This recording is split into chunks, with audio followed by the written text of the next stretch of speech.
My son kicked me out of a hotel in Dubai. I was left penniless. Until a billionaire sheikh recognized me. I'm glad to have you here. Follow my story until the end and comment the city you're watching from so I can see how far my story has reached. My name is Gretchen, and at 66 years old, I never imagined I'd find myself sleeping on the streets of a foreign country, abandoned by my own son. The morning started like any other day of our Dubai vacation. Quincy had insisted on this trip, saying his mother deserved to see the world after all the sacrifices I'd made raising him alone. His wife Eleni had been surprisingly supportive, even helping plan the itinerary. For the first time in years, I felt like I had a real family. I should have known better. We were staying at the Burj Al Arab, one of the most expensive hotels in the world. Quincy had insisted on paying for everything, waving away my concerns about the cost. "Mom, you worked 3 jobs to put me through college. Let me spoil you for once," he'd said, that charming smile of his melting away my worries. That morning, I woke up feeling dizzy. The heat, the rich food, the excitement of the trip had caught up with me. I mentioned feeling unwell during breakfast, and Eleni immediately suggested I rest while they went shopping. "We'll bring you back something beautiful," she said, her Greek accent making the words sound almost musical. "You stay here and relax by the pool." I handed over my credit card without hesitation. "Get yourselves something nice too," I said, kissing Quincy's forehead the way I had when he was a little boy.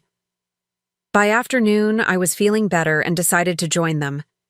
But when I went to the front desk to ask about their whereabouts, the clerk's expression grew uncomfortable.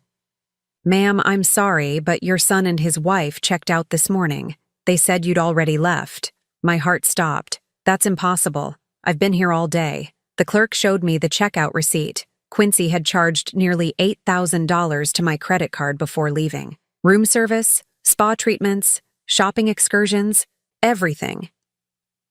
"Where are my belongings?" I asked, my voice barely a whisper. "They took all the luggage, ma'am. They said you were meeting them at the airport." I stood there in the marble lobby, wearing nothing but the light sundress I'd put on that morning, feeling the world spin around me. No passport, no phone, no wallet, nothing. "There must be some mistake," I kept repeating, even as the horrible truth settled in my chest like a stone. The hotel manager was kind but firm.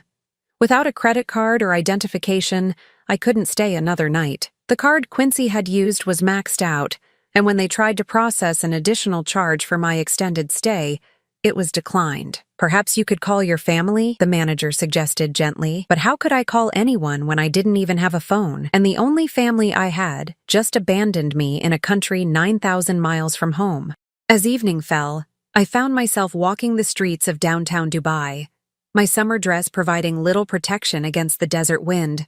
The contrast was surreal. Around me, gleaming skyscrapers reached toward the heavens, luxury cars glided past, and well-dressed tourists laughed and chatted. Meanwhile, I was becoming one of the invisible people, the forgotten ones who slipped through the cracks of this golden city. I'd never felt so alone in my life, not even when Quincy's father walked out on us when Quincy was 3, leaving us with nothing but debt and broken promises. At least then, I had my baby to fight for. Now, that same baby had thrown me away like garbage. The irony wasn't lost on me. I'd spent 33 years sacrificing everything for Quincy. I worked double shifts as a nurse, skipped meals so he could eat, wore the same clothes for years so he could have new ones. I turned down dates, opportunities, even a marriage proposal from a wonderful man named Harold, because I thought Quincy needed me. And this is how he repaid me. As the hours passed, hunger gnawed at my stomach. I hadn't eaten since that morning breakfast, and my legs were growing weak. I found a small bench near a bus stop and sat down, trying to think of what to do next.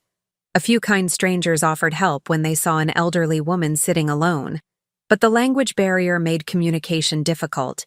How do you explain to someone that your own son stole your credit card and abandoned you? How do you admit that level of betrayal without breaking down completely? Night fell over Dubai like a curtain, and with it came a chill that seeped into my bones. The bench was hard and cold, and every time I started to doze, the sound of traffic or the murmur of late-night pedestrians would jolt me awake. I kept thinking about Quincy as a little boy, how he used to crawl into my bed during thunderstorms, whispering, "I love you, Mama," against my shoulder. Where had I gone wrong? How had that sweet child grown into a man capable of such cruelty? By morning, I was exhausted, hungry, and beginning to feel the first sharp edges of despair. My hair was a mess, my dress wrinkled and dirty. I caught my reflection in a shop window and barely recognized the woman staring back at me. That's when I saw him. He was tall and elegantly dressed, with silver hair and kind eyes that seemed to look right through me. Something about his presence made me sit up straighter, though I couldn't understand why. He approached slowly, as if he didn't want to startle me, and when he spoke, his voice carried an accent that was both foreign and somehow familiar. "Excuse me," he said gently, "but are you all right?" I wanted to say yes, to maintain some shred of dignity. Instead, tears started flowing down my cheeks, and I found myself telling this stranger everything. About Quincy, about the betrayal, about spending the night on a bench in a foreign country with no way home. He listened without interruption, his expression growing more concerned with each word. When I finished, he was quiet for a long moment, studying my face with an intensity that made me uncomfortable. Then he said something that made my blood run cold. "It's always good to meet an old love again, Gretchen." I stared at this stranger, my heart hammering against my ribs. How did he know my name? The way he said "old love" sent chills down my spine. But I couldn't place his face, couldn't remember ever meeting him before. "I'm sorry," I said, my voice shaking. "Do we know each other?" A sad smile crossed his features. "You don't remember me. I suppose that's not surprising. It was 40 years ago, and I've changed considerably since then." 40 years ago. I tried to think back to 1984, when I was 26 and Quincy was just a toddler. Those were dark years, filled with struggles I'd tried hard to forget. Working night shifts at the hospital, barely making ends meet, raising a child alone. "My name is Rashid," he said softly. "Dr. Rashid Al-Mansouri." Though when we knew each other, I was just a medical student struggling with English and homesick for the desert. The name hit me like a physical blow. Rashid, sweet, gentle Rashid, who used to sit in the hospital cafeteria during his rotation, looking lost and overwhelmed. We'd started talking one evening when I found him crying over his textbooks, frustrated by the language barrier and missing his family back home. "Oh my God," I whispered, my hand flying to my mouth. "Rashid? But you look so different?" He chuckled, but there was no humor in it. 40 years of desert sun and responsibility will do that to a man. Plus, I was quite thin back then, wasn't I? All elbows and anxiety. I remembered now. He'd been skinny, almost fragile-looking, with thick glasses and a shy smile. This man before me was broad-shouldered and confident, his glasses replaced by keen brown eyes that had seen the world. But when he smiled, just for a moment, I could see the young student I'd once known. "What are you doing here?" I asked, still trying to process this impossible coincidence. "I live here now, have for the past 30 years. I returned to Dubai after finishing my residency in America, and I've been blessed beyond measure." He gestured toward a sleek black car parked nearby, where a driver waited patiently. "I've built several hospitals, invested in businesses. Allah has been generous." My mind reeled. The sweet, struggling student I'd known had become... What? Wealthy? Powerful? The way he carried himself, the expensive clothes, the driver, all suggested success beyond anything I could have imagined. "But you," he said, his expression growing concerned again. "What brought you to Dubai? And why are you?" He trailed off delicately, not wanting to voice what we both knew, that I looked like a homeless woman sitting on a bench. I told him everything again, about Quincy's betrayal, about being stranded without identification or money. With each word, his expression grew darker. "Your own son did this to you?" he asked, his voice tight with controlled anger. I nodded, unable to speak past the lump in my throat. After everything you sacrificed for him, after the way you— He stopped himself, shaking his head. I'm sorry. It's not my place to judge your family. What were you going to say? I asked. After the way I what? He was quiet for a long moment, his eyes distant. You were working 3 jobs when I knew you. Always exhausted, always worried about money. I used to watch you in the cafeteria, falling asleep over your coffee during your breaks. You had this little boy, very young, and you were doing everything alone. The memories came flooding back. Those awful months when Quincy's father had just left, when I was struggling to keep us afloat. Rashid had been there during some of the darkest times of my life, though I'd been too proud and too overwhelmed to let anyone get too close. I remember you bought me coffee once, I said softly, when my paycheck was late and I hadn't eaten all day. You said it was because I'd helped you with your English, but really, I was falling in love with you, he finished quietly. The words hung in the air between us like a bridge I wasn't sure I was ready to cross. Falling in love? We'd been friends, study partners, 2 people thrown together by circumstance, hadn't we? Rashid, Please, he said, holding up a hand. Let me help you first. We can talk about the past later, but right now, you need food, rest, and clean clothes.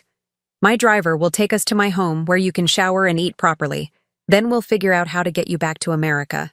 Part of me wanted to refuse. I'd spent so many years being independent, taking care of myself and everyone else. Accepting help felt like admitting defeat. But I was exhausted, hungry, and stranded 9,000 miles from home. Pride was a luxury I couldn't afford. Okay, I said quietly. Thank you. He helped me to my feet with a gentleness that brought tears to my eyes. When was the last time someone had treated me with such care? Certainly not my own son.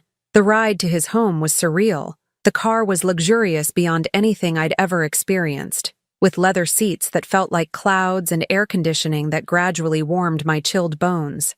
Rashid sat beside me, asking gentle questions about my life, my work, my health.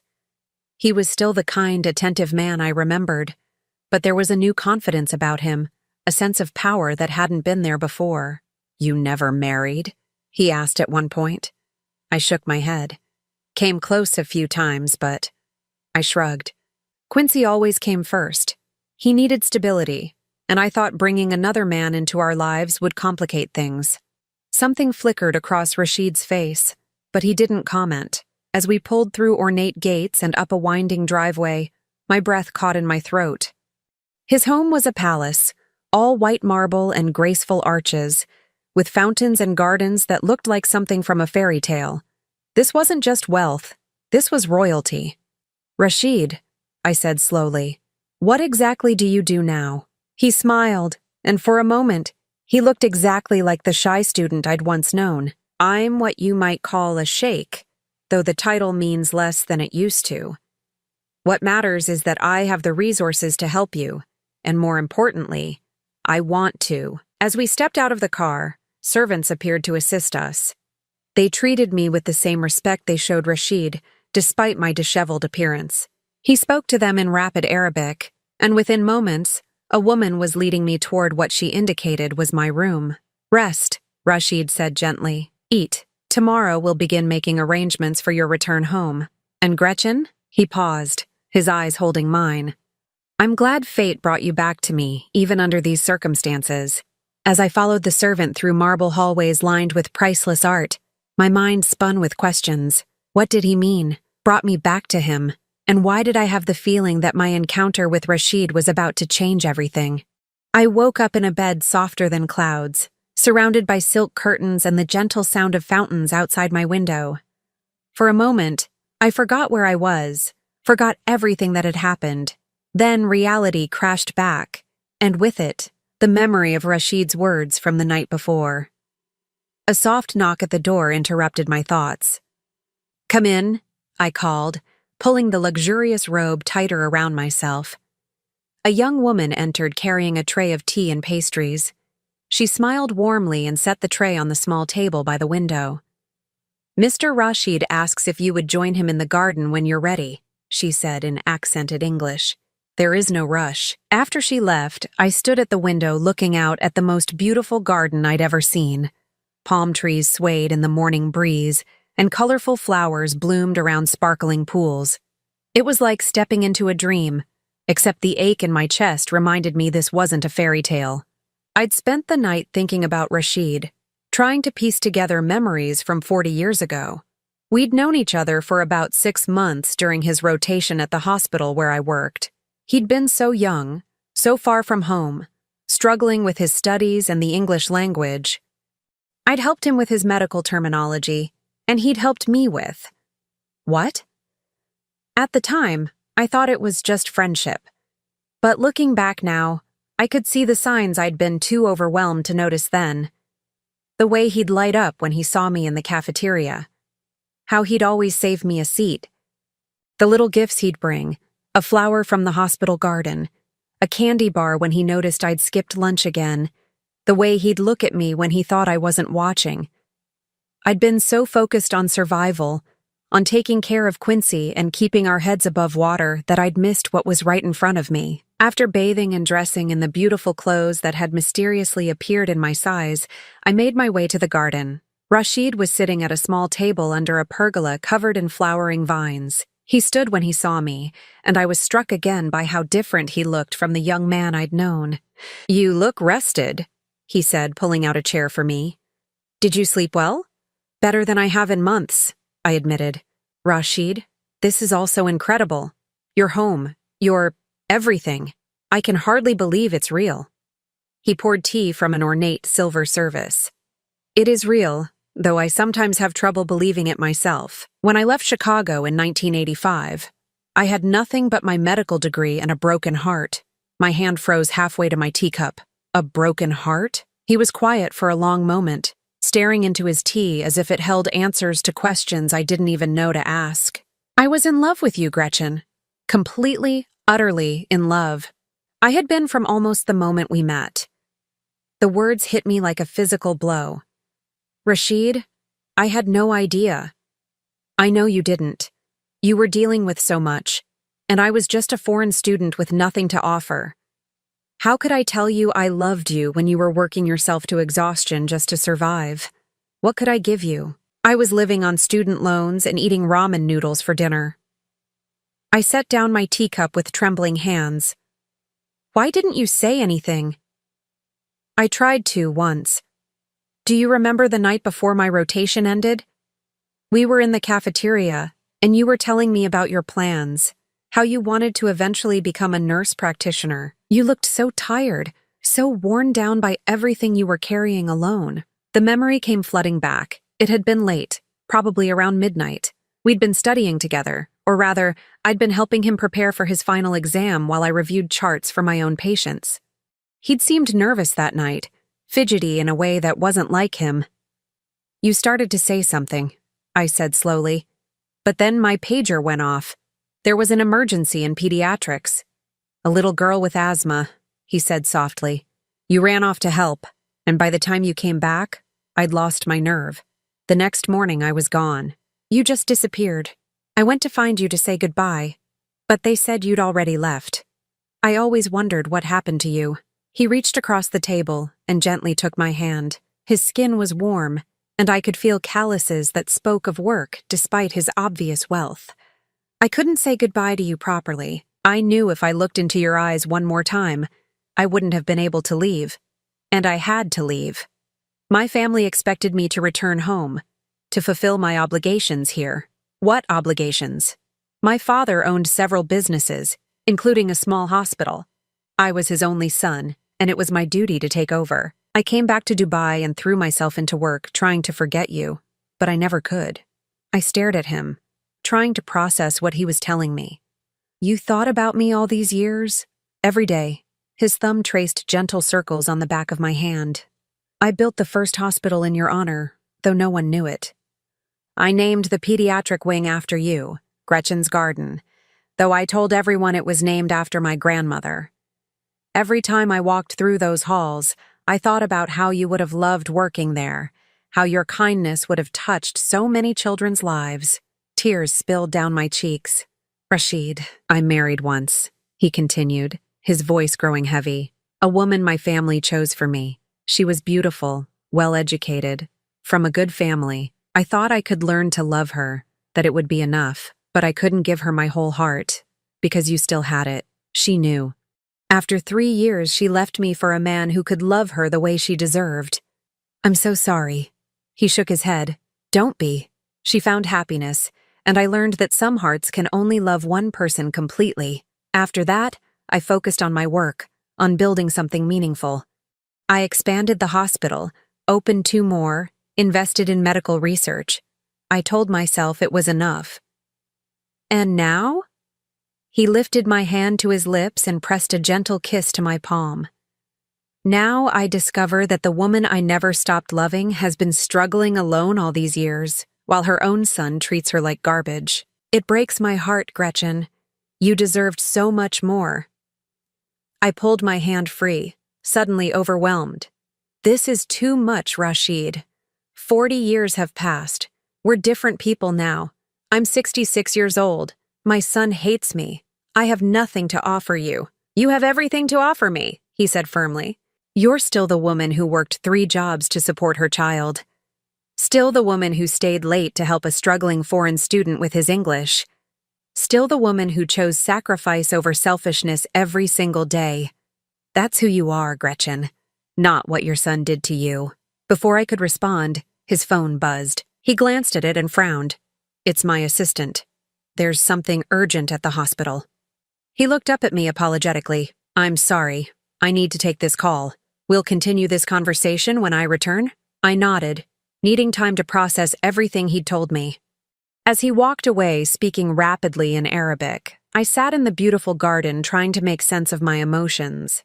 Here was a man who'd loved me for 40 years, who'd built an empire while thinking of me every day. Meanwhile, I'd spent those same 40 years sacrificing everything for a son who'd thrown me away the moment it became convenient. I thought about all the chances I'd missed because I was afraid to put myself first. Harold, the accountant who'd wanted to marry me when Quincy was 12. I'd turned him down because I thought it would confuse my son. David, the teacher who'd asked me out when Quincy was in college. I'd said no because I thought I needed to be available if my son needed me. How many opportunities for love and happiness had I given up for a child who would eventually abandon me on the streets of a foreign country? When Rashid returned 20 minutes later, his expression was troubled. I'm afraid I have some news about your son, he said carefully. My security team has been monitoring the situation, and it appears Quincy and his wife are still in Dubai. They're staying at a hotel downtown, and from what we can gather, they're having some difficulties. What kind of difficulties? The credit card they used was maxed out. They can't afford to stay much longer, and they don't have enough money for flights home. It seems your son's plan wasn't as well thought out as he believed. A cold satisfaction filled my chest. Good. Rashid raised an eyebrow at the hardness in my voice. There's more. They've been trying to contact the American embassy, claiming their mother is missing and they need help finding her. They seem quite desperate. I laughed, but there was no humor in it. Now they want to find me. How convenient. What would you like me to do? Rashid asked quietly. I could have my people let them know you're safe, or what? Or we could let them worry a little longer while we decide what comes next. The choice is yours, Gretchen. For the first time in 40 years, you have all the power. 3 days passed like a dream. Rashid showed me his world, his hospitals, his charitable foundations, the medical schools he'd built. Everywhere we went, people treated him with deep respect, and by extension, they treated me like royalty. It was overwhelming and wonderful at the same time, but it was the quiet moments that meant the most. Our morning conversations over tea, the way he listened when I talked about my work as a nurse, how he remembered tiny details from 40 years ago. He told me about his mother, who'd passed away 5 years earlier, and how she'd always wondered why he never brought a woman home to meet her. I told her once that my heart lived in America, he said, as we walked through the pediatric wing of his newest hospital. She said that was the most romantic and most tragic thing she'd ever heard. On the 3rd evening, as we sat on his terrace watching the sunset paint the Dubai skyline in shades of gold and pink, Rashid grew quiet and serious. "I have something to ask you," he said, turning to face me. "And I want you to know there's no pressure, no expectation. If you say no, I'll arrange for your flight home tomorrow, and you'll never have to see me again." My heart started racing. "What is it?" He took my hands in his, and I could feel them trembling slightly. This powerful man, this sheikh who commanded respect from everyone around him, was nervous talking to me. "Stay here," he said simply. "Stay in Dubai. Stay with me." I opened my mouth to speak, but he held up a hand. "Please, let me finish. I know it sounds crazy. I know we've only just found each other again after 40 years. But Gretchen, I never stopped loving you. I never stopped hoping that somehow, someday, fate would bring you back to me. Rashid, I'm not asking you to marry me tomorrow, though I'd be honored if someday you'd consider it. I'm asking you to give us a chance. Give yourself a chance to be loved the way you deserve. You've spent your entire adult life taking care of everyone else. Let me take care of you for a while." Tears spilled down my cheeks. "I don't know what to say. Say you'll think about it. Stay another week, another month. Let me show you what life could be like here. You could work at the hospital if you wanted, though you'd never have to work again if you chose not to. You could travel, study, pursue all those dreams you put on hold, or you could simply rest and let someone else worry about everything for a change." Before I could answer, his phone rang. He glanced at it and sighed. "It's my head of security. I should take this." He stepped away to answer, and I heard him speaking in rapid Arabic, his tone growing increasingly sharp. When he returned, his expression was grim. "Your son is at the embassy again. This time he brought reporters with him. He's claiming you've been kidnapped by terrorists and demanding the American government intervene to find you." I felt my blood pressure spike. "He what?" "He's telling them his elderly mother disappeared from their hotel and he believes she's been taken by extremists. The story is gaining traction on social media. The hashtag #FindGretchen is trending." I stood up so fast I knocked over my teacup. "That manipulative little bastard." Rashid's eyebrows shot up at my language, but he didn't comment. "There's more. He set up a GoFundMe page asking for donations to help rescue you. He's already raised over $15,000. "Of course he has," I said bitterly. "Even my disappearance becomes a way for him to make money." "My security team says the embassy is starting to ask questions. Soon they'll want to involve local authorities. If this continues, it could become an international incident." I paced across the terrace, my mind racing. Quincy wasn't just trying to find me now. He was building a public narrative that painted him as the devoted son desperately searching for his missing mother. If I surfaced now, would anyone believe the truth? Or would they see an old woman who'd been brainwashed by her captors? "We need to end this before it goes any further," I said finally. "But I want to do it on my terms." "What do you have in mind?" I turned to look at him. This man who'd loved me faithfully for 40 years while I'd wasted my devotion on someone who saw me as nothing more than a resource to be exploited. "First, I want to see him. I want to look Quincy in the eye and tell him exactly what I think of him and his pathetic wife. And then," I paused, meeting Rashid's hopeful gaze, "and then I want to accept your proposal." His face lit up like the sunrise. "You mean it?" "I mean it. I've spent 66 years putting everyone else first. It's time I chose happiness for myself." He pulled me into his arms and kissed me, gentle and sweet, full of 40 years of longing. When we broke apart, I felt like a different woman. Not the exhausted nurse working herself to death, not the abandoned mother sleeping on park benches, but someone worthy of love and respect. "How do you want to handle your son?" Rashid asked. "Set up a meeting, somewhere public where he can't make a scene. And I want your security team there, recording everything. If he tries to spin this later, I want proof of what really happened." The next morning, Rashid's assistant called the embassy and arranged for Quincy and Eleni to meet with me at a neutral location, a conference room at one of Dubai's most prestigious hotels. They were told only that I was safe and wanted to speak with them. I spent an hour getting ready, with Rashid's stylists helping me look my absolute best. I wore a designer dress in deep blue, real jewelry, and professional makeup. I looked like what I was now, the beloved companion of one of Dubai's most influential men. When Quincy and Eleni walked into that conference room, Their jaws dropped. They'd expected to find a broken old woman grateful to be rescued. Instead, they found someone who looked better than she had in years, sitting beside a man who radiated wealth and power. "Mom?" Quincy said uncertainly. "Are you okay? We've been so worried." "Have you?" I asked coolly. "Is that why you stole my credit card and left me stranded?" His face flushed. "That was a misunderstanding. We thought you were meeting us at the airport. When you didn't show up." "Stop lying, Quincy. We both know exactly what happened." Eleni stepped forward, her voice syrupy with fake concern. "Mrs. Patterson, you look different. Are you sure you're thinking clearly? Sometimes elderly people can become confused." "I'm thinking more clearly than I have in years," I said, standing up. "Clear enough to see you both for what you really are." Quincy's eyes darted to Rashid, clearly trying to assess the situation. "Who is this man? Has he been keeping you here against your will?" Rashid spoke for the first time, his voice calm but carrying an unmistakable authority. "I am Sheikh Rashid al-Mansouri. Your mother is here as my honored guest, and she's free to leave anytime she chooses." I watched Quincy's face change as he processed the title sheikh and took in Rashid's obvious wealth and status. I could practically see the calculations running through his mind. "A sheikh?" Eleni whispered, her fake concern replaced by naked greed. "Mom, this is wonderful.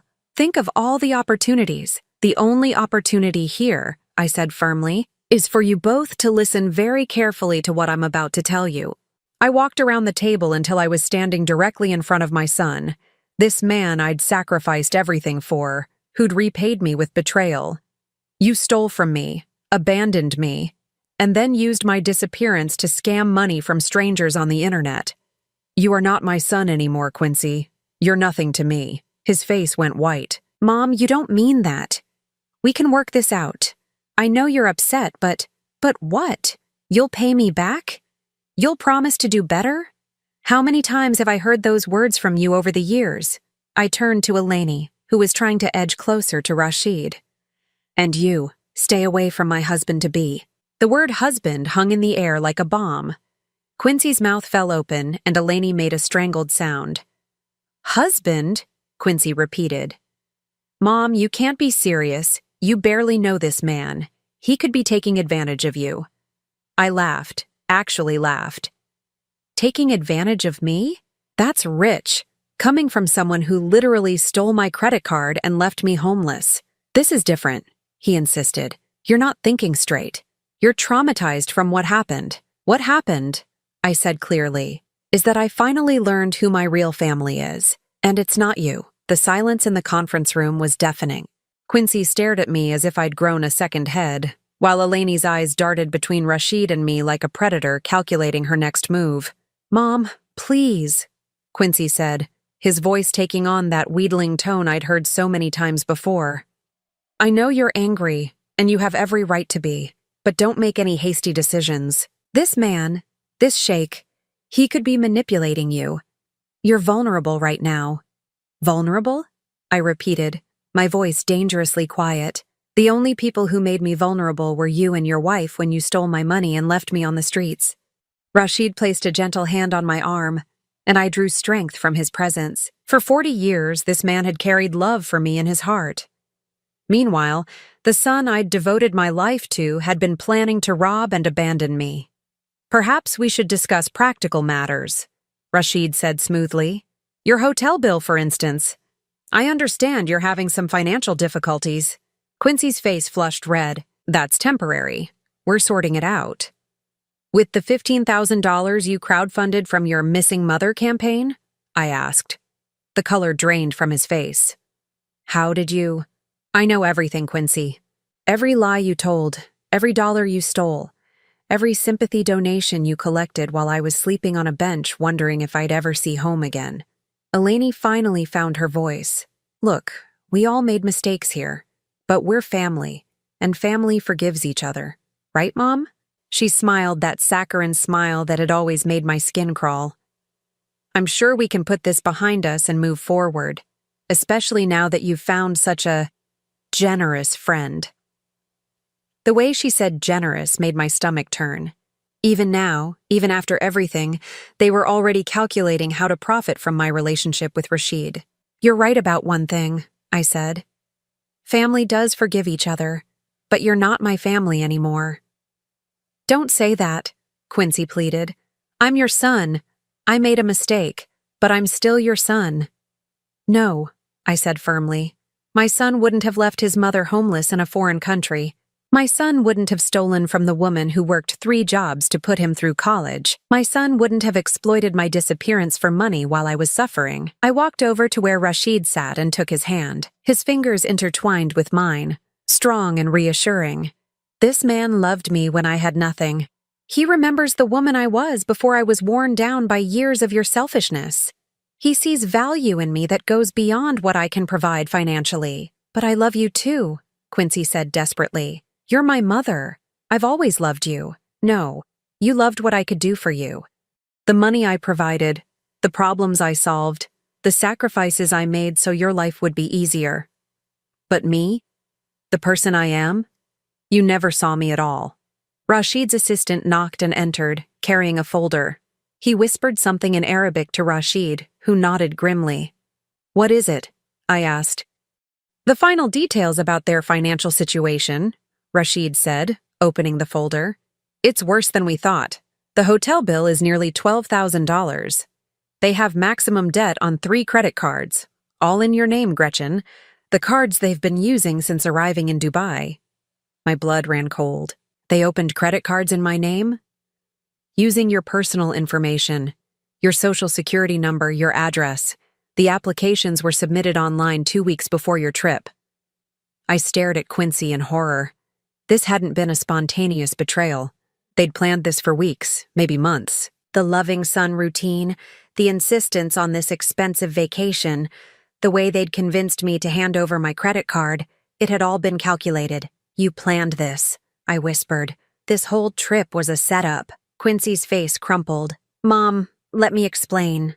"Explain what? How you committed identity theft? How you premeditated abandoning your elderly mother in a foreign country? We needed money," he burst out. "Do you have any idea how expensive everything is? The house payments, Elaine's medical school loans, the car payments. We're drowning, and you were just sitting on that nest egg doing nothing with it. That nest egg was my retirement fund. The money I saved working double shifts for 30 years so I wouldn't be a burden on anyone in my old age. But you were going to leave it to me anyway," he said, as if that justified everything. "We just needed it sooner." The casual entitlement in his voice was breathtaking. He genuinely believed he had a right to my money, my security, my future. "You were never going to inherit anything," I said quietly. "I changed my will 6 months ago." His face went white. "What?" "I left everything to charity, to organizations that help single mothers, actually. I saw too much of myself in them.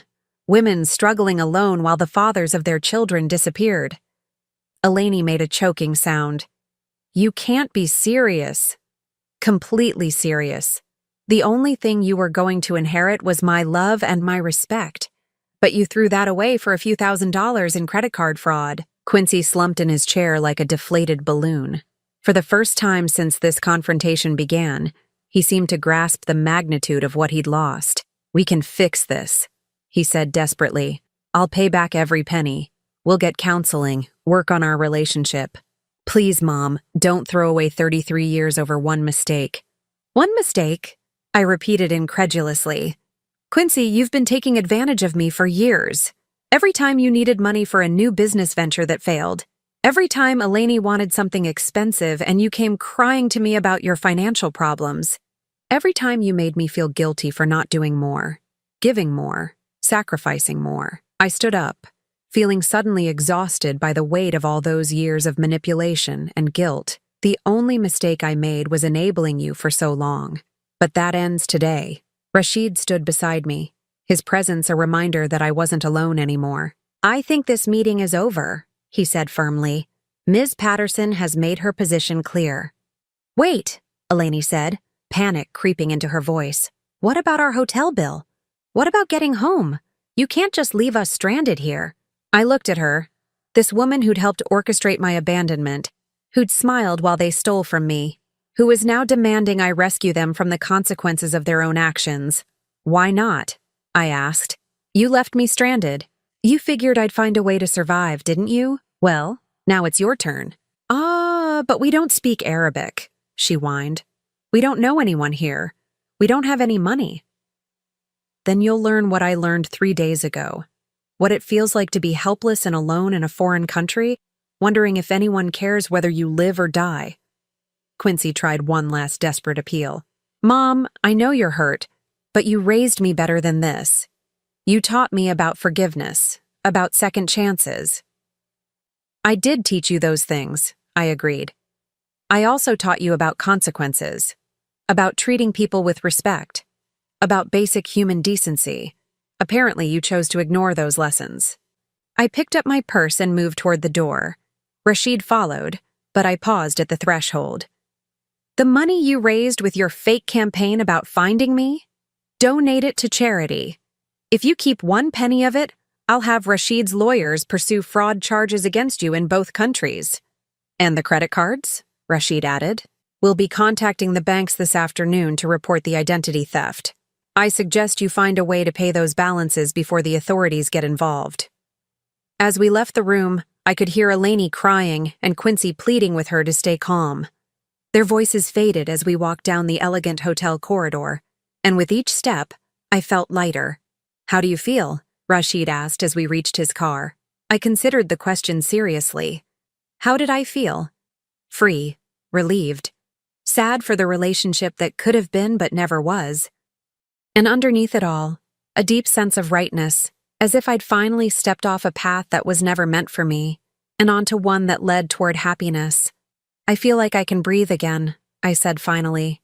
For the first time in years, I feel like I can breathe. He squeezed my hand as his driver opened the car door. Then we made the right choice. As we drove away from the hotel, I didn't look back. Quincy and Eleni would figure out their problems, or they wouldn't. Either way, it was no longer my responsibility. For the first time in my adult life, my only responsibility was to myself. 6 months later, I stood on the balcony of what was now our home, watching the sun set over the Persian Gulf. The wedding ring on my finger caught the golden light, still new enough to surprise me when I caught sight of it. Mrs. Gretchen Al-Mansouri. Even after all this time, it felt like a beautiful dream. Rashid found me there, as he did most evenings, slipping his arms around me from behind and resting his chin on my shoulder. What are you thinking about? He asked softly. Everything, I said, leaning back against his warmth. 6 months ago, I was sleeping on a bench, convinced my life was over. Now you're exactly where you belong, he finished, where you always belonged. The transformation had been gradual but profound. Rashid had been true to his word about giving me space to adjust, never pushing, always patient. Our courtship had been a revelation. Flowers appeared on my breakfast tray, not because I expected them, but because he remembered I'd once mentioned loving jasmine. Books materialized in my room, carefully chosen based on casual comments I'd made about my interests. He listened to everything I said as if my words were precious gems. The wedding had been small but elegant, held in his private garden with only a few close friends and family members present. I'd worn a dress the color of champagne, and Rashid had cried when he saw me walking toward him. 50 years old when we first met, he'd told me later, and he'd never cried at a wedding until his own. We'd honeymooned in Morocco, staying in a riad in Marrakesh where Rashid showed me the Medina and taught me to bargain for spices and silks. For the first time in my life, I had a partner who wanted to share experiences with me, not someone who expected me to finance and organize everything while they enjoyed the benefits. Any word from... He started to ask, then stopped himself. From Quincy? I finished. You can say his name, Rashid. It doesn't hurt anymore. There had been word, actually. Quite a bit of it, though I hadn't shared all the details with Rashid. Quincy and Eleni had eventually made it back to the United States, though not without consequences. The identity theft charges had followed them home, resulting in legal fees they couldn't afford and credit problems that would follow them for years. The house they'd been struggling to pay for had gone into foreclosure. Eleni had dropped out of medical school when they could no longer afford the tuition. Last I'd heard through mutual acquaintances, they were living in a small apartment and both working retail jobs.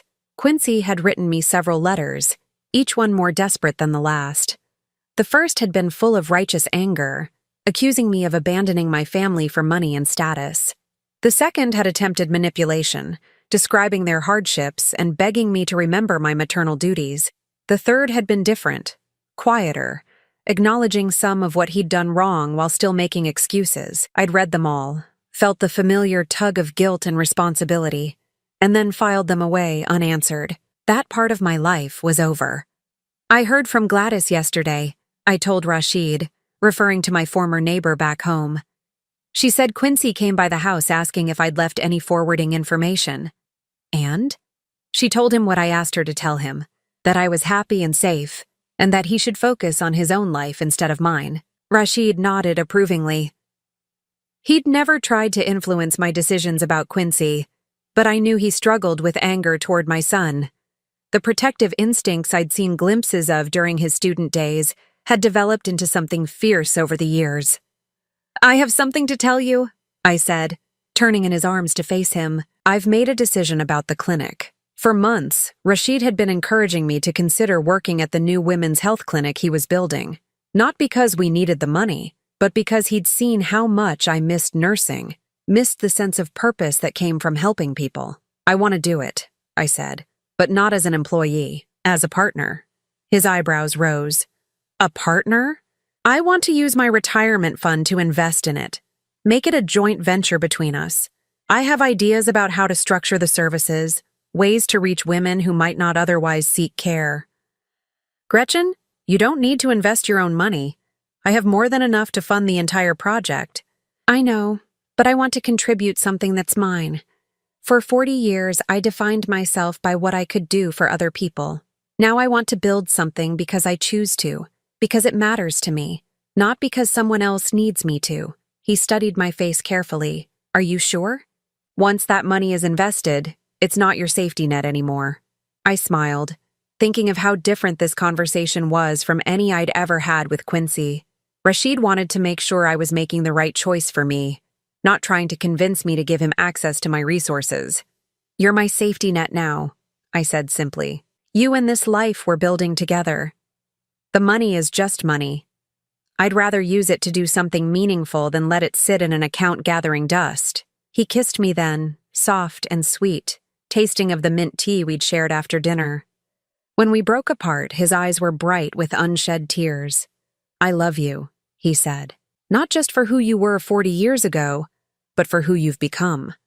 For your strength, your compassion, your ability to start over when others would have given up. I love you too, I said. Thank you for seeing me when I couldn't see myself. That night, as we sat in our study going over the clinic plans, my phone buzzed with a text from an unknown number. I almost ignored it, but something made me check. It was from Quincy. I saw the announcement about your clinic in the International Herald Tribune. I'm proud of you, Mom. I hope you're happy. I stared at the message for a long time, waiting for the familiar guilt and sadness to wash over me. Instead, I felt something I hadn't expected, a kind of peaceful closure. I showed the message to Rashid. What do you think? I think he's learning to accept reality, he said carefully. The question is, how do you feel about it? I considered for a moment, then typed back a simple response. Thank you. I am happy. I didn't add anything about missing him, or hoping he was well, or suggesting we reconnect. Those would have been lies disguised as kindness. Instead, I offered him the truth. I was happy, happier than I'd been in decades. After I sent the message, I turned off my phone and returned to the clinic plans. We worked until nearly midnight, designing treatment rooms and discussing staffing needs, building something meaningful together. 3 years later, the Gretchen Al-Mansouri Women's Health Center had become one of the most respected medical facilities in the region. We treated everyone regardless of their ability to pay, from expatriate wives struggling with depression to local women seeking reproductive health services. I'd found my calling again, but this time on my own terms. No more exhausting night shifts, No more choosing between work and rest. I set my own schedule, chose my own patience, and had a husband who supported every decision I made. On quiet days, I sometimes thought about alternate realities. What if I'd been braver 40 years ago? What if I'd told Rashid how I felt before he left Chicago? What if I'd recognized Quincy's selfishness earlier and set boundaries when he was young enough to learn from them? But those thoughts no longer brought pain. Everything I'd experienced, every sacrifice I'd made, every heartbreak I'd endured, had led me here. To this life, this love, this sense of completion I'd never imagined possible. Sometimes, the greatest gifts come disguised as the worst betrayals. Quincy's cruelty had set me free to discover what real love looked like. His abandonment had led me back to the one person who'd never stopped believing I was worth cherishing. I was 66 years old when my life truly began. It's never too late to choose happiness over obligation, love over duty, yourself over everyone else's expectations. On my 67th birthday, Rashid surprised me with a small ceremony at the clinic. He'd had a plaque made for the entrance, one that brought tears to my eyes, dedicated to women everywhere who found the courage to start over. As I read those words, I thought about the woman I'd been just a year before, exhausted, used, convinced my best years were behind me. She never could have imagined that her darkest moment would become the doorway to her greatest joy. The sun was setting over Dubai, painting the sky in shades of gold and rose. Rashid took my hand as we stood in front of our clinic, our dream made manifest. "Any regrets?" he asked softly. I thought about Quincy, probably sitting in his small apartment somewhere, still wondering how his foolproof plan had backfired so spectacularly. I thought about all the years I'd wasted feeling guilty for wanting something more than martyrdom. "Only one," I said finally. "I regret that it took me so long to realize I deserved to be happy." He squeezed my hand, and we walked home together through the cooling desert air. Two people who'd found their way back to each other after 40 years of searching. Sometimes love waits. Sometimes it's worth the wait. Now I'm curious about you who listened to my story. What would you do if you were in my place? Have you ever been through something similar? Comment below. And meanwhile, I'm leaving on the final screen 2 other stories that are channel favorites, and they will definitely surprise you. Thank you for watching until here.